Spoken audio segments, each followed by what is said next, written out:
அதி உன்னதமான தலைவர் ஆரம்பிச்ச அனைத்து இந்திய அண்ணா திராவிட முன்னேற்ற கழகம் இப்ப எங்க போய் நிக்குது பாருங்க. எடப்பாடியார் கிட்ட சிக்கி, ஐயோ கொஞ்சமாவது அவருக்கு மனசாட்சி இருக்கக்கூடாதா? நாங்க கெத்தா நின்ன ஒரு தலைவன். அதுக்கப்புறம் ஜெயலலிதா மேடங்க என்ன தில்லுங்க, மோடியா லேடியா பாத்துலான்னு சொன்னாங்கல்ல, அவங்க கிட்ட இருந்து நீங்க கட்சியை அடிச்சுட்டு வந்துட்டீங்க.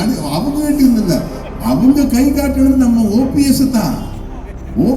அவங்க கை காட்டினாங்க. நியாயப்படி ஓபிஎஸ் தான் சிஎம் ஆயிருக்கணும்.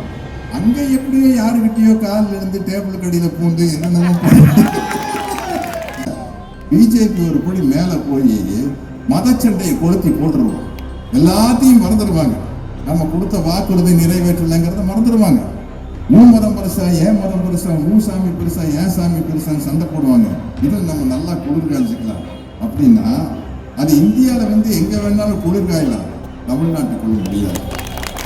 விரும்பிய பொருளை விரும்பிய பிராண்டில் வாங்கலாம். வீட்டு வேலையின் சுமையை குறைக்க இல்லத்தரசி திட்டம் ரூபாய் 8000. 23 ஏப்ரல் வாக்களிப்பீர் உதயசூரியன் சின்னத்திற்கு.